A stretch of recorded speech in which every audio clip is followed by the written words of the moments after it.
Ooh,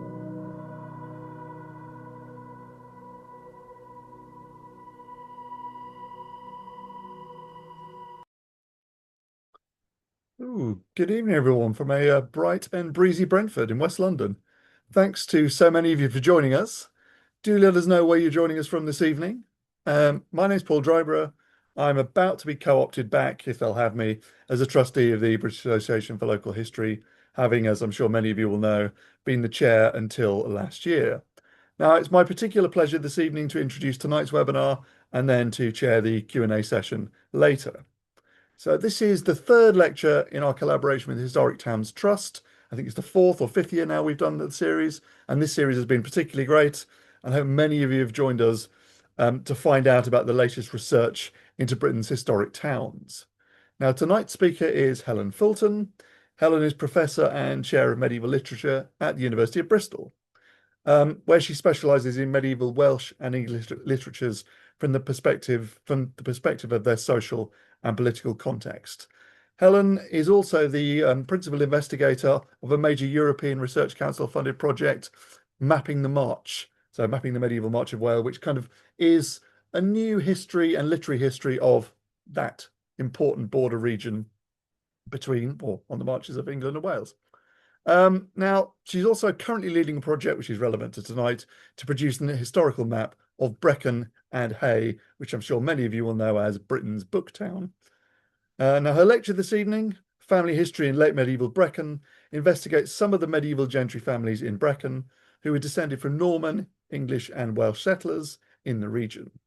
Now, given this multicultural context, the paper is going to ask us whether we can identify a distinctive marcher culture and a sense of shared identity based not simply on the geographical region, but also on shared reference points of class and culture.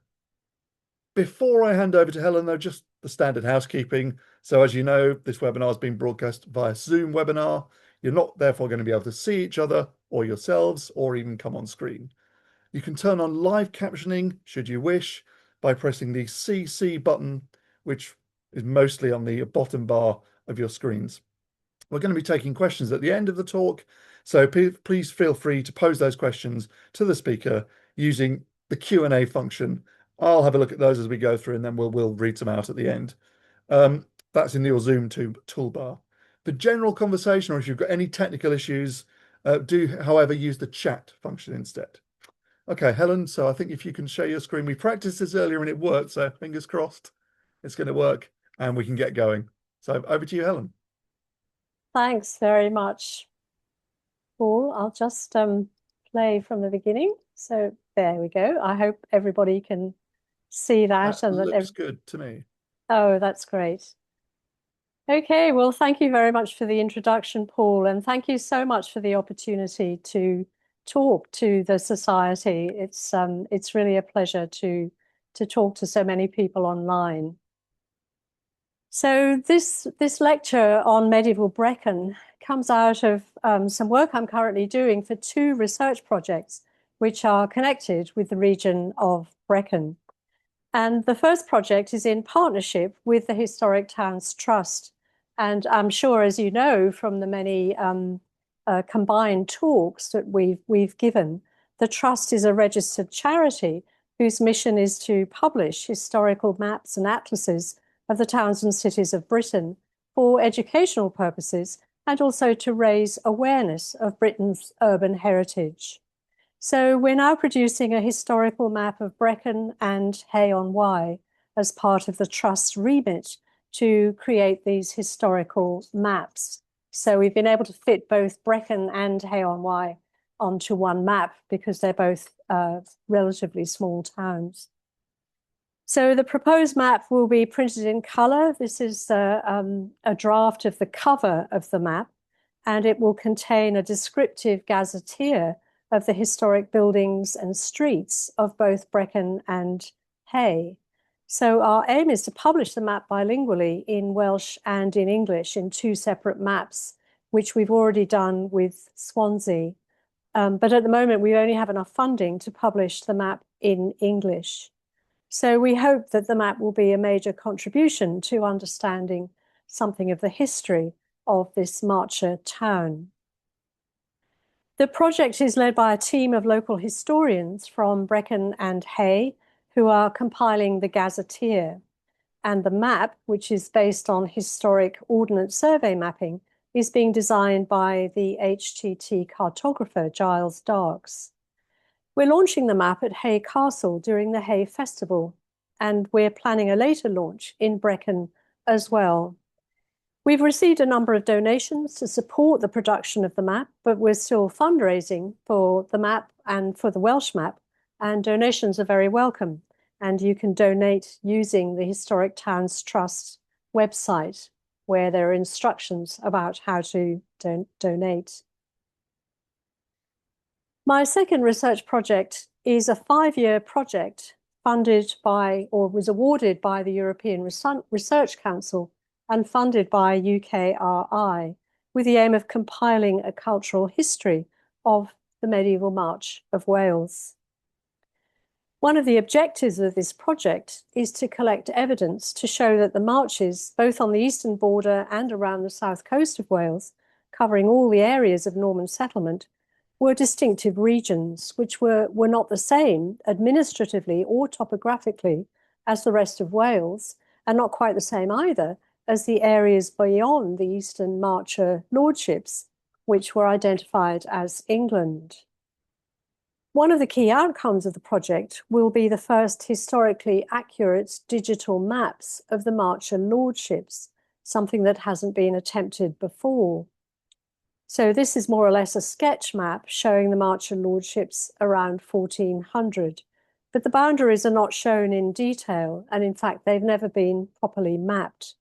So what we aim to do is to create digital maps based on historical information to show the shape of each lordship and to track their boundary changes from 1282, after the Edwardian conquest of North Wales, to about 1540, when they were absorbed into the new counties of Wales and England.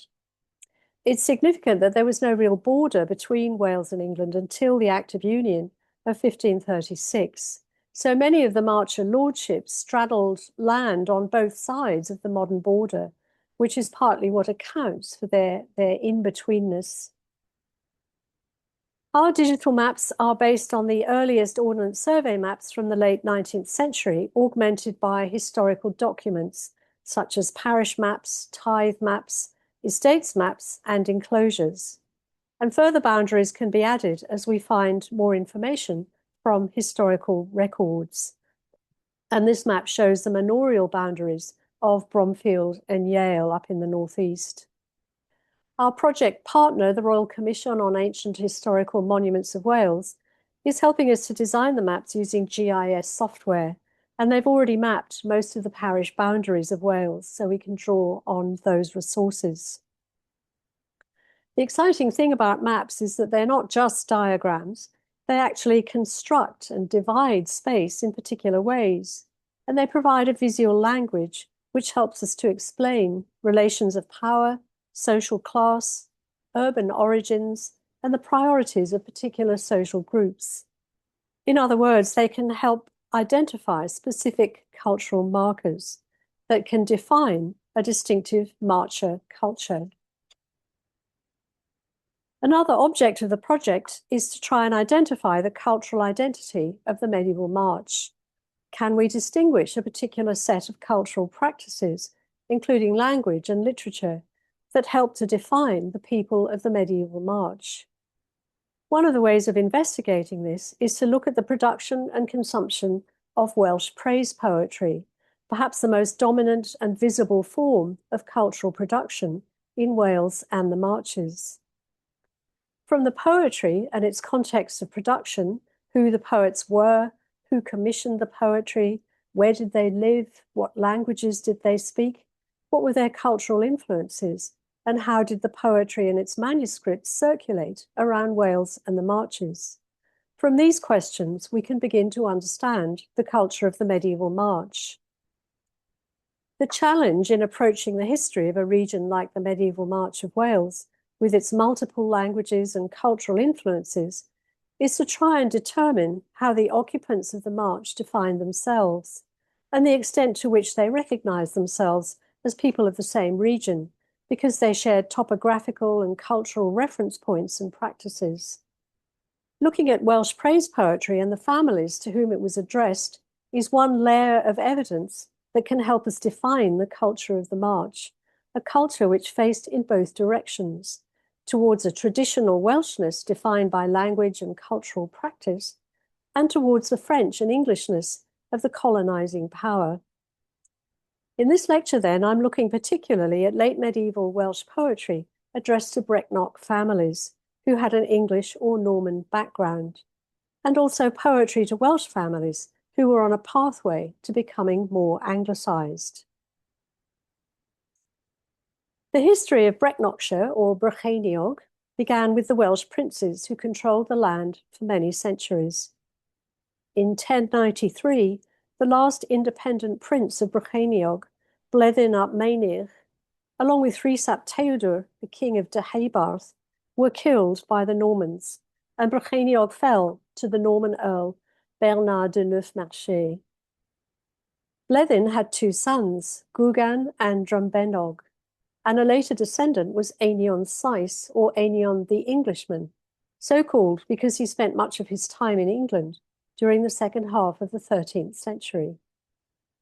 Many of the medieval families of Brecon, both Welsh and English, traced their descent from Bleddyn's family, including the Williamses of Gwernaved, which is roughly where the village of Three Cocks is now on the way to Hay-on-Wye, the Games family, and the Morgans of Penderyn at the foot of the Brecon Beacons, now famous for its whisky distillery.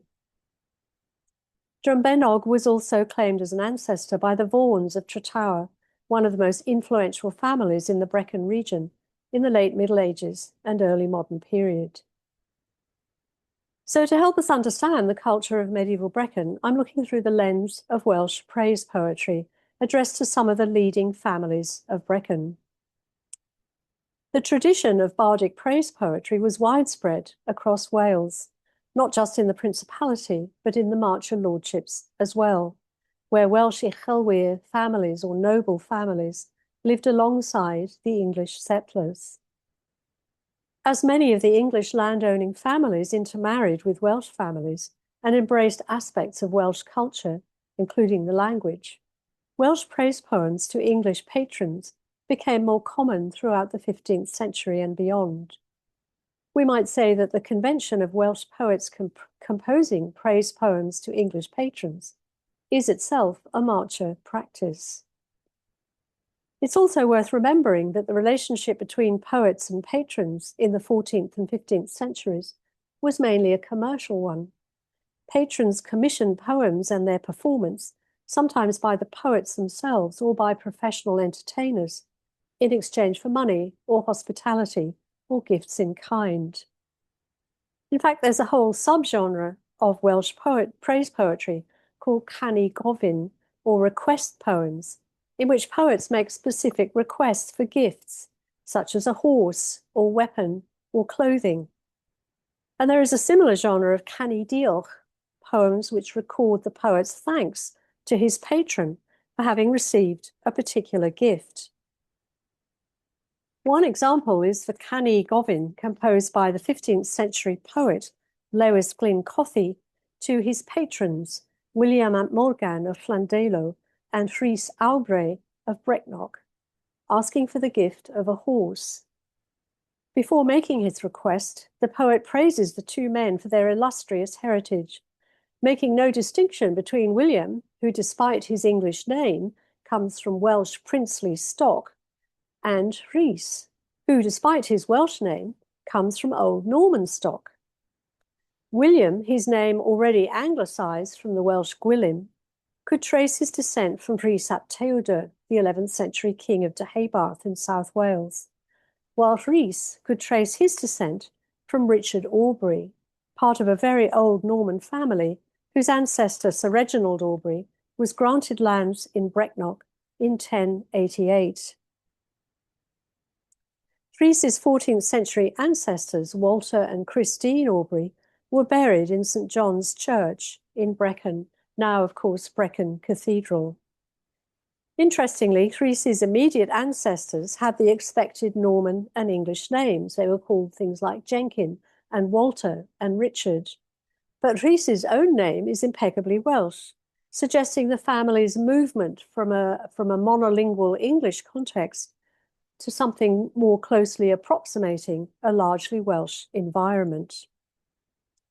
In his praise poem, Lewis Glyn Cothi uses the Welsh spelling of all the names. So he says, Rhys awbre yn gware falgwr, ba risiad awbre ryswr, llew gwyltar a ddilch gwalter, awbre yw yn post o bren per. Rhys Aubrey fights like a man, a crowbar of Richard Aubrey the warrior, a lion with a wild weapon in the style of Walter Aubrey. He is our post made from pear tree wood. In these few lines, we get a glimpse of the cultural layering that is typical of the medieval march, where families of Norman descent give their children Welsh names, and Welsh poets like Lewis bring English names into Welsh orthography, saying Awbre instead of Aubrey. At the same time, he uses English loan words such as bar and post. So we're in this sort of intersectional environment. The lordship of Brecon was, of course, one of the most significant locations in the march for the production of Welsh praise poems to both Welsh and English families. More than in other lordships, however, a large proportion of what we might think of as English families with English surnames were actually descended from the Welsh rulers of Brycheiniog before the coming of the Normans. While families such as the Fultons of Wrexham gradually became less Norman and more Welsh, families in Brecknock such as Lewis, Maddox, Jeffreys, Games, Morgans and Vaughans gradually became less Welsh and more English, at least in their surnames. The stories of these families bear witness to the emergence of a very particular marcher culture, where the cultural and linguistic distinctions between Welsh and English gradually became less relevant. And there are some examples here that the Stradlings of St. Donats in Glamorgan started out as German Stratlings and then Norman de Estradlinger to the simpler Stradlinger, and then finally to the anglicized Stradling. And the Pilstons of Wrexham started out as the de Poolstons and then became the Welsh Pilstun.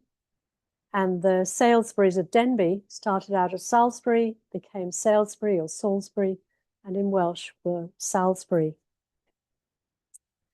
The concentration of poems in and around the town of Brecon was almost certainly due to the importance of the town as a commercial and religious centre surrounded by the landed estates of a prosperous gentry.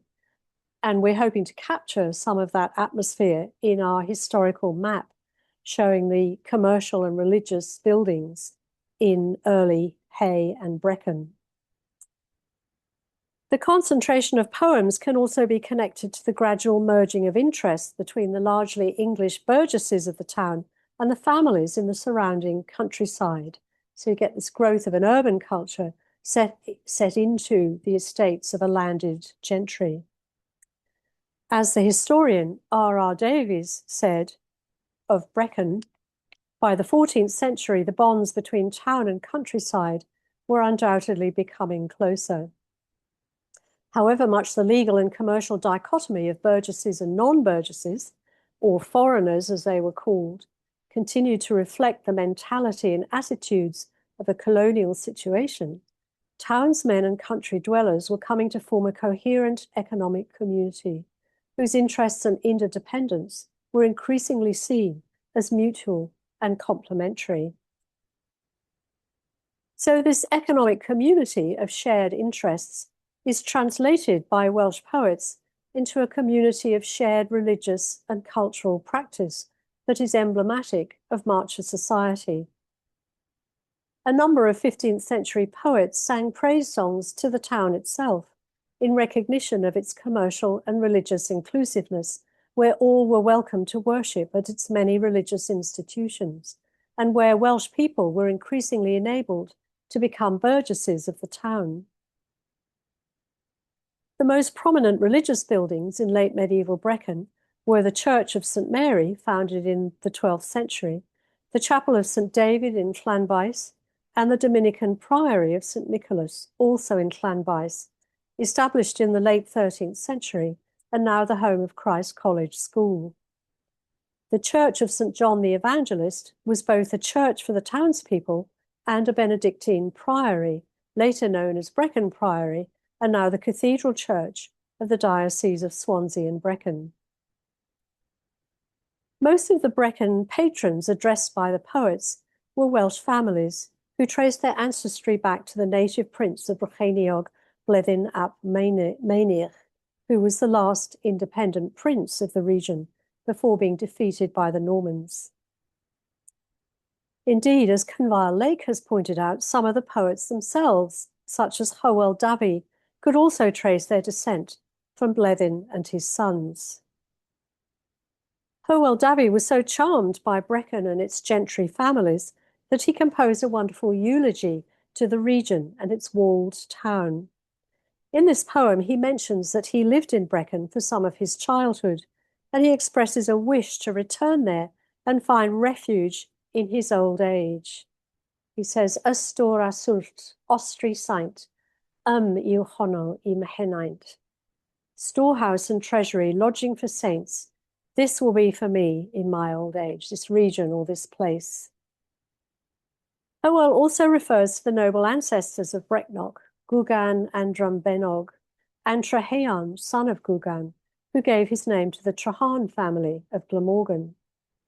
Hywel celebrates the Norman origins of the region and names the families who can trace their origins back to Norman knights.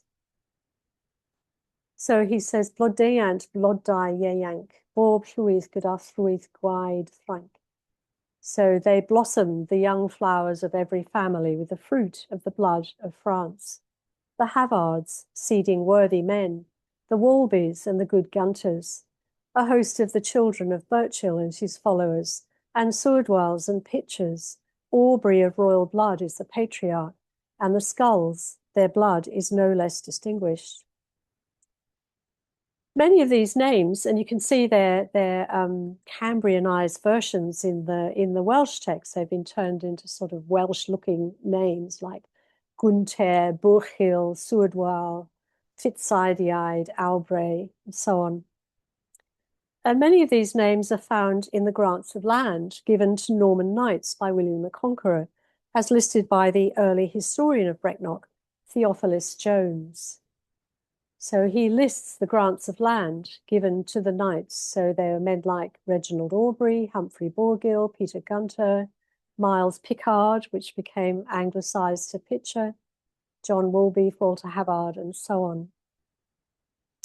And as Jones says, the descendants of most of these Normans continued in the country and neighbourhood in 1805, though several of them had changed their names according to the Welsh custom. So by 1805 or by the early 19th century, Theophilus Jones is noticing that many of these old Norman families had either anglicised their name or in fact turned them into Welsh names. So Hywel Dda was celebrating not only the families who could trace their descent from the Welsh ruler, Bleddyn, but also those families who had been on the other side of the conquest, the families who were descended from the Normans. Both sets of families were accepted as the gentry of Brecnoch. And yet Hywel's determined Cambrianization of the Norman surnames, Gunter for Gunter and so on, mirrors that of Lewis Glyn Cothi writing about Rhys Aubrey, implying the poet's determination that somehow we're all Welsh now, regardless of one's origins. Among the families descended from Norman ancestors, Hywel sang to the Havards, the Gunters, and the Swordwells, who must therefore by the 15th century have identified sufficiently with Welsh culture to commission songs from Welsh poets. In these poems, Hywel lays emphasis on the Welsh rather than the Norman heritage of the families, ignoring their Norman origins and positioning them as families of the Welsh nobility who've married into Welsh families. The Havards were a prominent Brecon family in the 15th century, and they had their own side chapel in the Church of St. John. In his poem to Lewis Havard, who was in his prime around the middle decades of the 15th century, Howell praises his patronage of Welsh poetry as a descendant of Rhys ap Tewdwr, the Prince of Deheubarth, at the time of the Norman settlements. So he says, Ni byn brydydd Hill Rhys ap Tewdwr, ni byn deiliwr neb ond Lewis. There was no fluent bard, offspring of Rhys ap Tewdwr. There was no household poet of anyone but Lewis. Lewis Havart was most likely the son of William ap Meredydd ap Madog ap Shankin Havart. He may also have been the Lewis Havart named among those who fell at the Battle of Banbury in 1469 during the Wars of the Roses. In the poem, Hywel Dda plays on the word dau, the Welsh word meaning two, to emphasize Lewis's noble ancestry, but it also reinforces Lewis's Welshness. He is twice Welsh through his descent from Welsh families, playing down his Norman descent. Lewis is nai ddei Rhys, the nephew of two Rhyses, that is, Rhys ap Tewdwr and Rhys ap Hywel, the father of Einion Sais. There are other doublets as well. He says, E fi ddau Einion yn feddiannus, a ddau faredydd wyth bwriadus. The two Einions were powerful, the two Maredyds were resolute. So the two Einions are Einion Sais and another unidentified Einion, who may have been on Lewis's mother's side, because we don't actually know very much about her. And the two Meredyds are Meredydd ap Madog, Lewis's grandfather, and Meredydd ap Einion Sais, another of Lewis's ancestors, through the maternal line. So there's no attempt to explore Lewis's Havard connections. It's only his Welsh descent that the poet intends to celebrate. Another Brecon family praised by Hywel Dda was the Gunters, in particular Thomas Gunter and his wife Maud, or Maud, as she's called in the poem. Thomas Gunter, or Gunter, was the son of Gwilym Gunter ap Thomas Gunter ap Gwilym Gunter.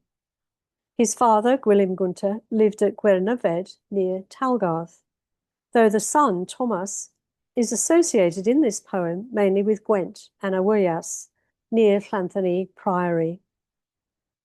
The genealogy of Thomas Gunter shows the persistence of the Old Norman surname, and it's hard to avoid the conclusion that Hywel is actually more interested in Thomas's wife, Maud, whose family could be linked back to Bleddyn ap Mainirch and therefore undeniably Welsh. In his praise poem to Thomas and Maud, Hywel Dda positions Maud, rather than Thomas, in the role of patron of poetry at her father's home at Tulleglas, near Crickhowell. So he says, Gwyl wen pawb am gwyl yno, gwyl fydd tra gwylwyr fro. Everyone who sees me there sees a smile. It will always be a feast as long as I may see it. I am looked after where I sometimes was. Maud made my contract her responsibility. White bread like the Gwynedd Valley, bragget and mead from Maud's own hand. So although Hywel Dda goes through the motions of praising Thomas Gunter and his bloodline, he focuses on Maud and the Welsh tradition of hosting poets at the homes of the Welsh gentry. The implication is that the Gunter family of Norman origin distinguished themselves by marrying into a Welsh family, and yet from the perspective of the 15th century, it's increasingly hard to see the difference. When we turn to the Games family, the situation is reversed. Rather than a Norman family gradually becoming more immersed in Welsh culture, the Games were a family with a proud Welsh heritage, who also increasingly embraced the privileges of Englishness, another example of Marcher identity. The surname Games is a modern one, derived from Sir Dafydd Gam, a Welshman who died at the Battle of Agincourt in 1415. The Welsh word cam, C-A-M, which is where Gam comes from, has a number of meanings. It can mean step, but it can also mean bent or crooked. It is often given to people who are slightly hunchbacked. Like so many other families of the region, Dafydd Gam could trace his ancestry back to Einion Sais and the old princely dynasty of Brycheiniog. His full name was Dafydd Gam ap Llywelyn ap Hywel Ddychan ap Hywel ab Einion Sais, and his entire family had held official positions in the lordship of Brecon since the 13th century, serving the Bowen family, the Earls of Hereford, as Lords of Brecon. Most of the funerary monuments in Brecon Priory were for members of the Games family. As R.R. Davies has written, they are a striking example of a native family that flourished under the rule of an English aristocratic family. During the lifetime of Dafydd Gam, the lordship of Brecon came into the possession of Henry Bolingbroke, who later became Henry IV in 1399, and it was his loyalty to Henry that turned Dafydd Gam into an implacable enemy of the rebel Owain Glyndŵr. This was a family then that had a distinctively Welsh heritage and yet gave their loyalty to English nobles and to the English king, eventually adopting the anglicised surname of Games. Dafydd Gam's daughter Gwladys married Sir Roger Vychan or Vaughan of Tratawa, and then, after his death, she married Sir William ap Thomas of Raglan, by whom she had two sons, William Herbert and Richard Herbert. These connections of the Gam family with the Vaughans and the Herberts contributed to the cultural blending of all three families. Together, they provide a powerful example of Marcher culture, where some of the old Norman families gradually became more Welsh in their language and identity, while some of the Welsh families gradually became more English in their alliances and political outlook. We could say indeed that families like the Vaughans and the Herberts anticipated the Welsh enthusiasm for the Act of Union passed by Henry VIII in 1536, which brought the two nations operationally together. A number of poets, including Hywel Dda, sang to the family of Dafydd Gam. One was Hugh Cai Llwyd, composing from about 1431 to 1504. Hugh loved the town of Brecon and spent much of his life there. His son, Ieuan ap Hugh Cai Llwyd, also a poet, was born there. Hugh composed a number of poems to members of the Gam family, including an elegy to Morgan of Llanfaes, the son of Dafydd Gam. In this elegy, he laments the loss of a great man whose death affects the whole of Brycheiniog. Referring to Morgan's descent from Bleddyn ap Meinir, Hugh emphasises Morgan's roots in Brecknock, but he also refers to him as Barwn, a direct borrowing from English baron, which denotes a particular kind of landholding that was common in the March. The term therefore marks Morgan as a member of a specifically Marcher nobility. In another of Hugh's praise poems addressed to Morgan's son William, he compares William's hospitality to that of Arthur's Round Table. So he says, Bord gron caerllion lle wyth nasiwn, nid aeth noswaith dithroeth, ni byr llall a barau llwyth, Bord William hebryw dylwyth. The Round Table of Caerllion, where there were 8 nations, there was never an unproductive evening. Nor was the other one, William's Table, which created a family without some of the household, meaning there was always some of the household at William's Table. Arthur's Court at Caerllion was a fiction created by Geoffrey of Monmouth in the 12th century, while the stories about Arthur's Round Table came first from the French chronicler Was, and then from French romances about Arthur and his knights. So Hugh, the poet, has blended praise of William's Welsh heritage with references to the introduced traditions of French and English writing, creating an archetype of Marcher culture. William's English name, rather than the Welsh Gwilym, adds another layer of complexity to an already multi-layered family. Lewis Glyn Cothi was perhaps the most prolific supporter of the Gam family, whom he celebrated in a large number of praise poems and elegies. Among these is an elegy to Morgan's sister Gwladys, the daughter of Dafydd Gam and mother of Sir Roger Vychan and Sir William Herbert. Gwladys died in 1454, And in his elegy, Lewis Glyn Cothi compares her to another famous Gwladys, known as Gwladys Ddu or Gwladys Dark-Haired, daughter of the 13th century ruler Llywelyn ap Iorwerth. Gwladys's first husband was Reginald de Breuse, and her second was Sir Ralph Mortimer, the Lord of Wigmore, with whom she produced a famous son, Roger Mortimer. By linking Gwladys, the daughter of Dafydd Gam, with that earlier Gwladys, Lewis Glyn Cothi implies her marcher identity as the mother of powerful men located on the border between Welsh and English nobilities. He even refers explicitly to her bilingualism. He says, Marcia gynt Cymraes Galf ar ddwy iaith a roi deall. A Marcia of old, a wise Welshwoman who explains things in two languages. In the poem, Lewis goes on to describe Gwladys's grave at St Mary's Priory in Abergavenny, where she was buried alongside her husband, Sir William ap Thomas, who predeceased her by 8 years. The memorial is a monumental affair that befits their high social standing and illustrious reputations. And Lewis describes the monument like this. He says, Pon teg paintiad y gadar, pinagles, fel pen eglwys fawr, mae'n beryl 9,000 yn wyn, mar mawr a mwy o ermyn. Bedd yr holl foneth i'w fo oll, a ground wall, Lloegr yndo. Is not the monument a fine painting with pinnacles like the top of the Church of St. Mary, stones of beryl 9,000 shining, of marble and more of ermine? It is the tomb of the whole lineage, and the foundation of England is contained in it. Yr holl fonedd, the whole lineage, refers to Sir William ap Thomas, who was related to two noble English families, the Morleys through his mother and the Berkeleys through his first wife, Elizabeth Berkeley.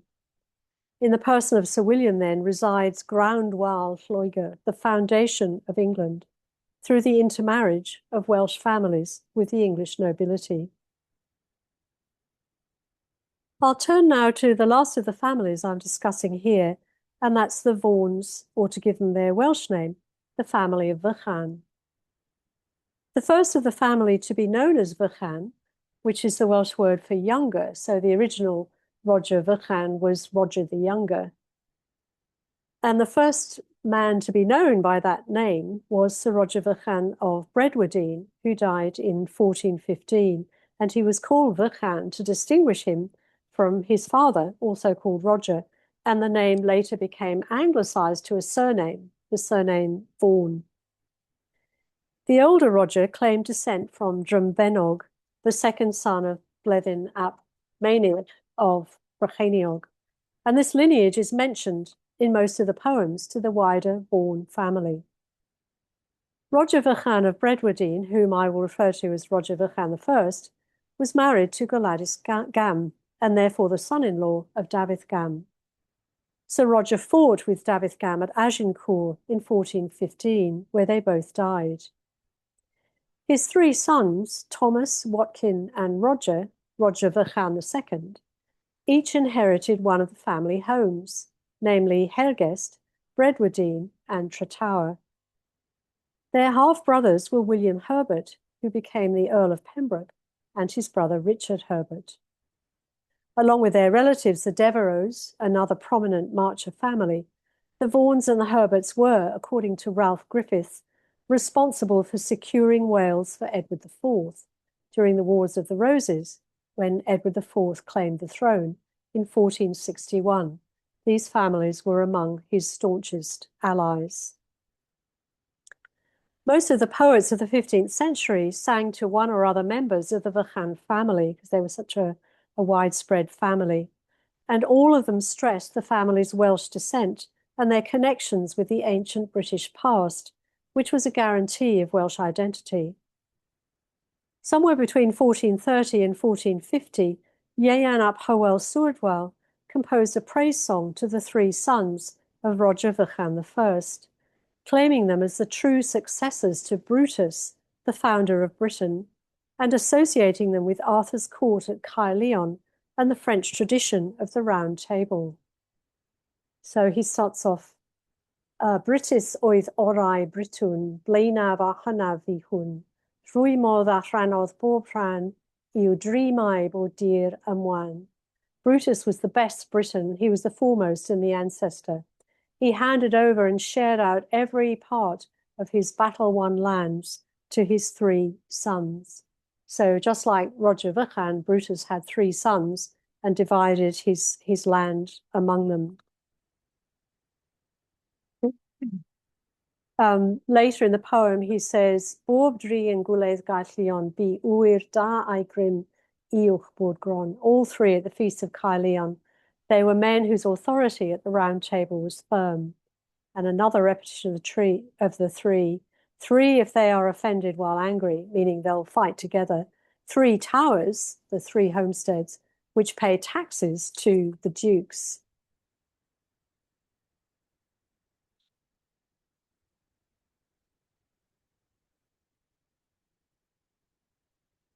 But so Ieuan positions the 3 sons geographically and politically within the Marcher lordships where their houses were located.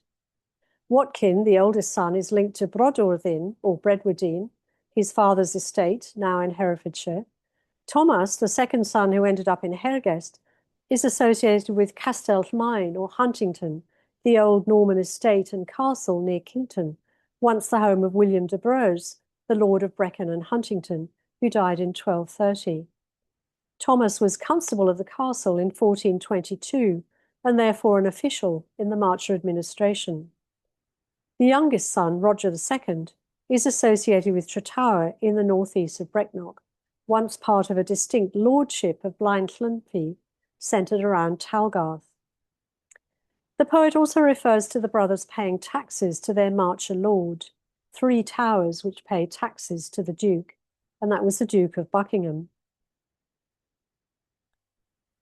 In another poem addressed to Sir Roger Brecon II, Hywel Sewdwell, himself a descendant of the Norman Sewdwell family, compares Roger to a host of legendary heroes from both Welsh and French tradition. Roger is like Gwalchmai, one of Arthur's men in the native Welsh tale of Culhwch ag Olwen, and like the Welsh hero Peredur, but he is also like the French heroes Sir Lionel and Sir Lancelot, heroes from French Arthurian romances that circulated in the March. More strikingly, Roger is compared to Fwg fab Gwarin, or Fwg Fitzwarin, a 12th century Norman lord who owned estates in Shropshire and who was the subject of a Norman-French romance composed in the late 13th century. So Hywel says, Ni bu Sir Lawnlod eriod baroda, ni bu Sir Lionel yn ddiwagelach, ni bu Bredir a dir yn deirach, ag ni bu Walchmai eriod ddiddeach, ag ni bu Arthur eriod birach, na Fwg fab Gwarin eriod blinach, nor Fwg Fitzwarren ever more aggressive. This combination of cultural references perfectly represents the literary culture of the March, where bilingual or trilingual families were familiar with a range of texts in Welsh, French, and English that circulated in manuscripts and which helped to form multicultural identity. The poets worked hard to present Welshness as a pure ethnicity, but they couldn't help referring to the other cultural indicators that constructed a distinctive Marcher identity. From the first generation of the family, the Vychans, or the Vaughans as they increasingly became known, were very much representative of Marcher families, celebrating their Welsh origins, but also proud of their service to the English crown and to their Marcher lords. Their genealogies emphasize the descent of the Vychans from the old British rulers. But through intermarriage, they were also closely related to families who traced their descent from Norman lords and the Marcher nobility. After the death of Roger Brecon I in 1415, the family adopted the name Vychan or Vaughan as a surname, just as William Herbert chose his own surname, and Hywel Sewdwell the poet kept his originally Norman name as a surname. These families made a conscious choice to follow the English system of naming rather than keeping to the Welsh system of patronymics, son of so-and-so, as a means of identifying with the administrative and political class to which they belonged. There's no hybridity here, but rather a richly layered intersectional identity that was distinctive to the march and its long history. To conclude then, I've been suggesting that from the late 14th century, we can begin to discern some evidence of a cultural positioning that seems to belong particularly to the March of Wales, an area of land that has defied the modern national boundaries of Wales and England, and which hosted and still hosts a population of English, Welsh, and Marcher families. From the evidence of Welsh praise poetry, we can see that the poets romanticized an ideal of pure Welshness based on genealogy, language, and the pseudo-history of Britain before the coming of the Saxons. But at the same time, they recognized the potential of noble families from Norman or English stock to be their patrons and supporters, especially those who, through intermarriage and long residence in the March, shared at least to some extent the same genealogies and bilingualism as the descendants of the Welsh princes. Regardless of their early origins, the noble Marcher families of Brecknock shared interests of social class and the economics of landholding. They shared religious affiliations and loyalties to the same military leaders and Marcher lords. They were bilingual or trilingual. They supported not only Welsh literature, but French and English as well. They shared names and relatives through intermarriage, and some Welsh families adopted English names, while some English families adopted Welsh names. No doubt some of the Marcher families identified as Welsh, while some identified primarily as English. But the tradition of Welsh praise poetry bound them together into a Marcher culture that could not be reduced to a single language or a single nationality. Thank you very much. Oh, brilliant. Thanks, Helen. Thanks so much for that. You've painted a rich picture, a really complex environment. I'd always use the word hybrid or hybridization, but I was about to use it in my question, but actually you've kind of put me away there. And so you're talking about the intersectionality rather I than know. hybridization. I've always used Yeah, hybrid culture, but maybe we need to think about that, rethink yeah. that again. I've always tried to avoid the word hybrid or Yeah, critique it, really. It's a post-colonial term, yeah, which I think is quite misleading, really. Anyway, I could talk about that another time. indeed. Yeah, no, so just obviously before we go any further, anybody with any questions, now's your chance. Do please drop them into the Q&A box and we will hopefully get to them. Before that, though, Helen, I think I was just going to ask a bit if you can say a little bit more about the poets, maybe themselves, their backgrounds, maybe their social class. Are they the same kind of people as the gentry they're writing about? And also a bit more about the sources, where we actually find poetry. Do we find it in original contemporary sources, or are they transmitted by later antiquarians, say, and the original poems no longer survive? Yep, all good questions. The poets themselves, unfortunately, we tend not to know very much about the poets themselves. They didn't leave us biographies or memoirs or anything useful like that. We can piece together a certain amount from historical records and also from what they say in their poems. But we often don't know much more than their genealogies, whereabouts in Wales they came from, whereabouts they traveled to compose and deliver their poems, and sometimes something about their age. They may refer to themselves as old or Mhm. young or whatever. So we get sort of hints and glimpses, but it's actually quite hard to know very much at Mhm. all about the lives of the poets. We do know that they belong to the same social class by and large as the Uchelwyr, the Welsh nobility, the Welsh gentry, partly through genealogies, but also because they were educated. They went to monastic schools and then to bardic schools where they were trained very rigorously in bardic meters and composing and so on. So they were highly skilled men. There were some women poets, but we know about very few of them. The work of only one female poet has survived, the work of Gwerfyl Mechain, a 15th Mhm. century female Welsh bard. But apart from that, it seems that it was not generally a profession that women went into. As to the survival of the poetry, it survives in manuscripts. By the 15th century, we're getting contemporary copies of the poems, often copied by the poets themselves. Yeah. So we have work in the hand of Lewis Glyn Cothi, in the hand of Gittor Glyn.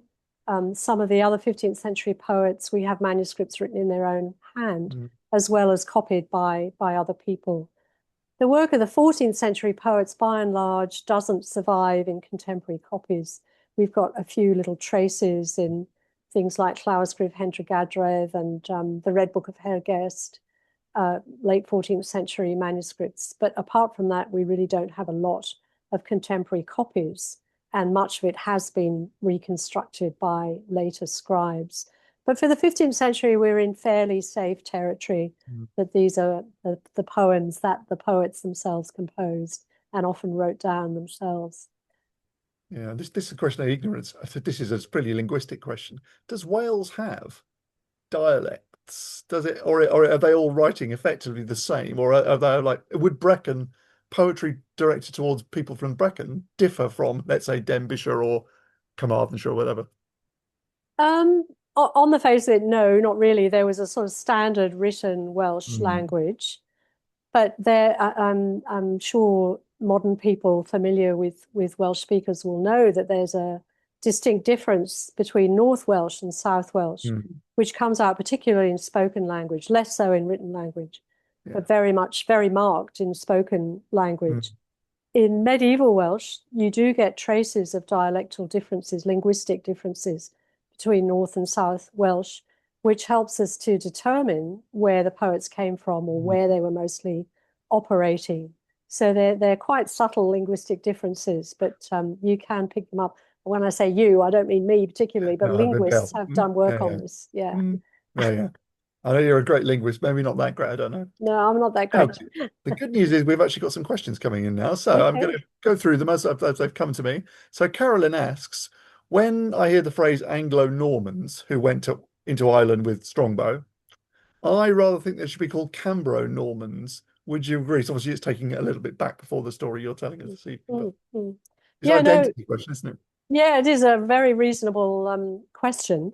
They were Cambro in the sense they came from South Wales, but of course they colonized South Wales. They were Normans who colonized South Wales and were living there at that time more or less as Normans. There wasn't a huge amount of assimilation or intermarriage. Well, there was some intermarriage, especially among the upper echelons of the aristocracy. But I think most people in the 12th century, people like Gerald of Wales, for example, really thought of themselves as Normans. So to call it an Anglo-Norman invasion is probably not too far from the truth in terms of actual cultural identity. But in terms of geography, then Cambro-Norman is a perfectly fine way of describing it.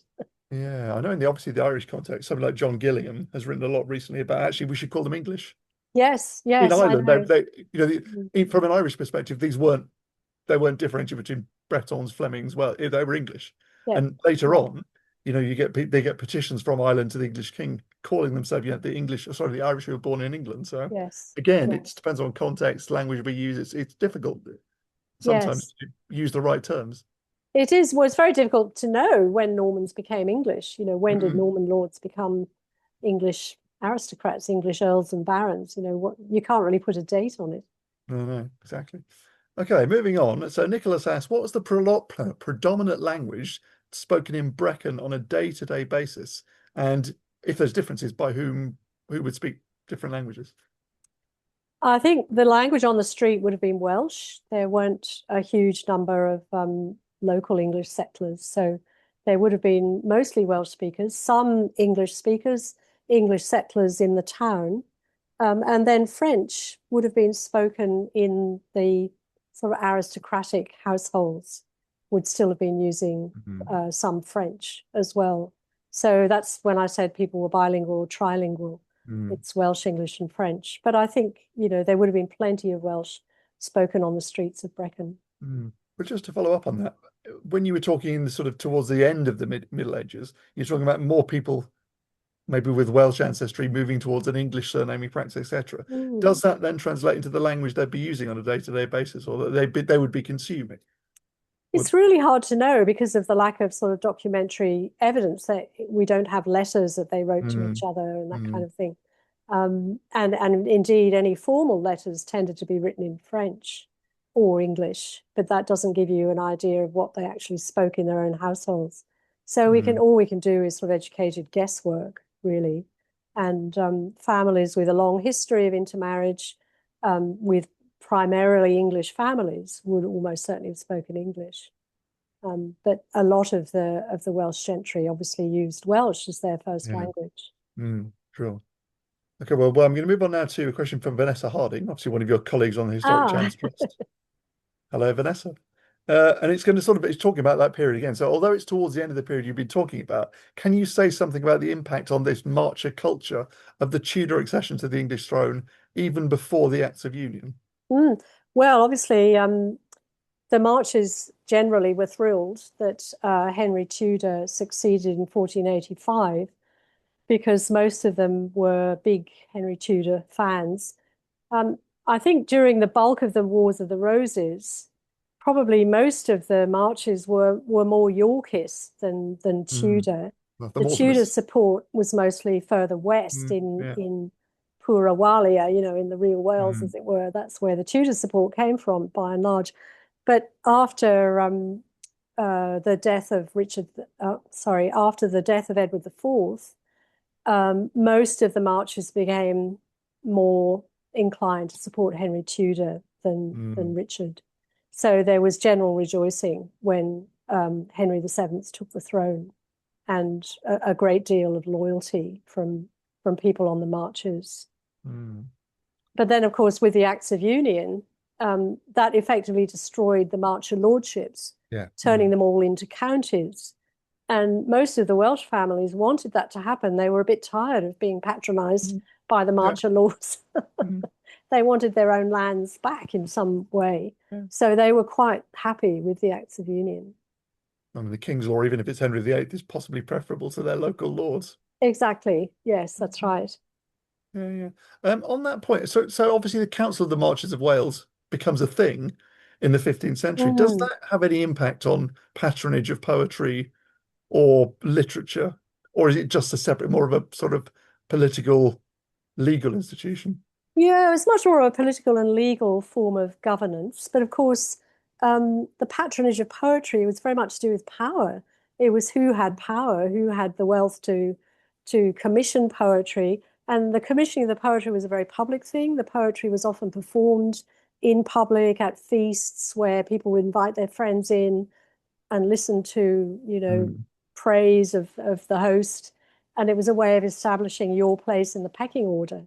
So the Council and the Marches enabled a whole other set of power structures to be in place. mm, mm, And Welsh poetry followed along with that. So, mm, yeah, there are Welsh poems from the late 15th, all through the 16th century mm, to powerful officials who were attached to the Council of the Marches. mm. Great. So totally different question now, but it's Caroline Barron. Hello, Caroline, our former president. So did the poets you're talking about also write religious poetry? Absolutely, they do. There's loads of religious poetry from going right back to the 11th century, 11th, 12th, 13th, 14th, 15th. All the poets composed religious poetry as well as secular poetry. It's a major part of their repertoire. I think, again, commissioned by patrons who wanted to show their piety, to show their devotion, to help them in private acts of devotion within Mm, their own households, that kind of thing. It was one of the main themes that the poets learnt about in their bardic schools. They were taught that religious poetry was one of the most important things they could do. So there's lots of religious poetry, some of it absolutely lovely, really lovely. great. Just on the point about language, I noticed Lorna's put something in the chat. Didn't Normans speak Norman French, and has that blended with the Welsh as it would have done in like English place names like Chapel and Frith? So are there sort of blending of linguistic terminology or place names or whatever? Um, yes, I imagine there is, though. Honestly, can't think of an example off the top of my head. Most place names are distinctively either Welsh or Mm, English, but there may well be some blended forms that I'm not aware of. I suppose the main thing I can think of is this Cambrianization of Norman names, like Gunter for Gunter and mm, Aubrey for Aubrey and so on. There's a kind of Cambrianization going on of Norman mm. names. But yes, there would have been a lot of, and of course, there are a lot of loan words as well, Okay. from mainly from English. It's often very hard to tell where the loan words come from. Did they come through French or did they come via English? English, they were borrowed into English and then into Mm, Welsh. Is that the way it yeah. happened? And I think most people think most of the words came in through Middle English, most of Yeah. the French Yeah. loan words. But yeah, there's certainly a lot of word borrowing. Yeah. Now, fortunately for her, I can't call her on screen, but Helen Watt is in the audience tonight, one of our great sort of place name experts of the Yeah. March, Herefordshire, Shropshire, etc.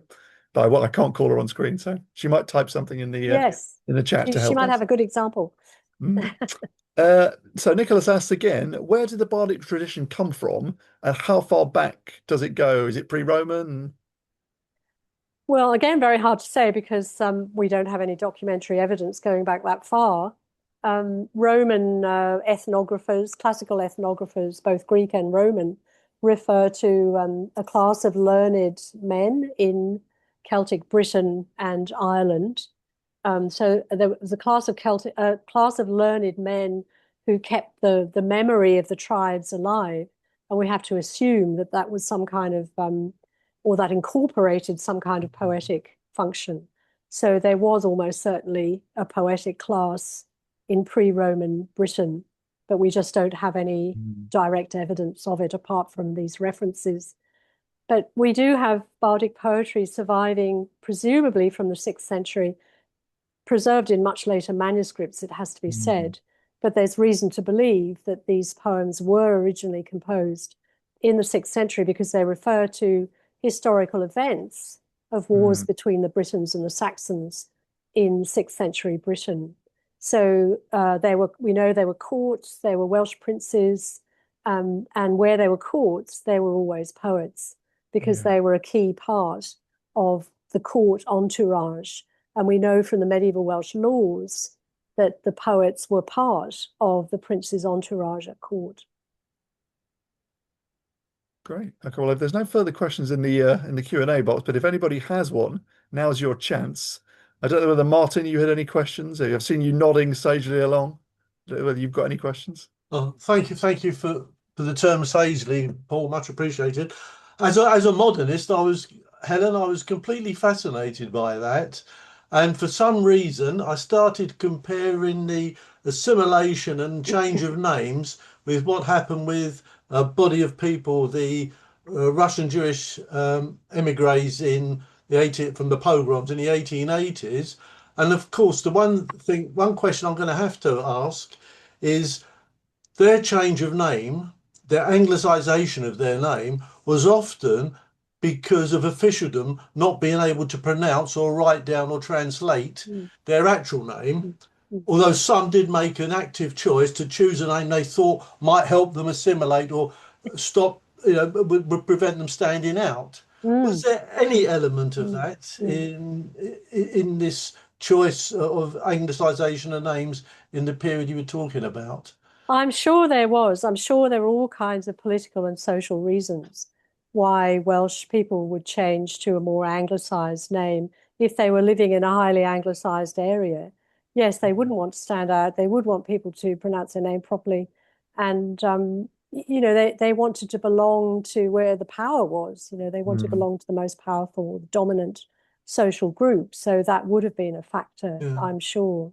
Yeah. Yeah, Yeah, it's a really interesting analogy with modern 20th century people who change their family surnames to fit in Yeah. or to avoid prejudice of some kind. Mhm. Yeah. Yes, yes. Thank you. I don't know what year deed poll became. If somebody would Ooh. know that when deed polls came in. Uh, But the one point I wanted to make was there any official because there wasn't the bureaucracy, obviously, or the state structure, but there was a church structure. Could there have been any official pressure to change names, as well as a personal intermarriage reason? People do it. People change for love and for power, don't they? Yeah. Yeah. Yeah, I'm sure there were family pressures. In order for a name to carry on down the line, people can be pressured into changing their surnames, and there may well have been examples of that. I mean, the most interesting case is William Herbert, who was such a prominent figure in Wales, and nobody really knows why he changed his name to Herbert or why he called himself Herbert, because his father was William ap Thomas, so he should have been, you know, William ap William. He should have had a patronymic, or at the very least, he could have called himself William Thomas, but actually he called himself William Herbert. He chose a fairly kind of safe Anglo-Norman name in order to align himself with the currents of power around at the time. So a very interesting decision, and not one that we know much about at all. Yeah. It would indeed be fascinating to find out the individual motivation on these things, but I'm afraid the sources are beyond us, aren't they? That's right, exactly right. Yes, yeah. Thank you. Yeah, just check the TNA's research guide on changes of name, Martin, for deed poll. Yeah. It's at least 1851. All right. We've Okay. got indexes that far back, so maybe it'll be further back. It doesn't give me the legislation, but it's at least that far. I was thinking it might be aligned with the registration, and when we start registering the state registration of first marriages, that's yeah. But of course, you don't have to. You can change your name without any legal recourse to the law at all. You can change your name tomorrow, and nobody can, It's fine as long as you don't use it for criminal deception, isn't it? Yeah, obviously, yeah. Yeah. Just so I get that in, Paul. Thank you. I know. Yeah, sorry, I know we can't be condoning any criminal deception. It's fine. Helen says she hasn't got. Yeah, Helen says she hasn't got a database open at the moment, but she can look, so she might get back to us on that. Meanwhile, Lorna asks us on the question sort of court, were there any jesters at like the Welsh courts? Oh, that's a really interesting question. I'm trying to think of any sources that would suggest that. There were definitely jesters at Irish royal courts because they're referred to in Irish literature, but I can't think of anything similar in Welsh courts, and I mean, the laws of the court sort of name all the court officials, and certainly poets and other entertainers are mentioned in the laws of the court, and it's very likely that a jester type figure was included among the entertainers. So that's the closest we would come, I think, to finding that kind of person. Yeah, but there aren't that many. So in English medieval court records, you occasionally get mention of, the King's Fool.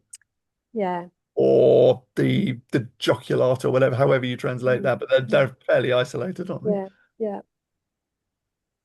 Okay, well, if there's any more, this is your last chance to grill Helen. Although Helen's had a great innings. It was a great evening's entertainment. There's fascinating questions. Yeah, really good questions. Excellent.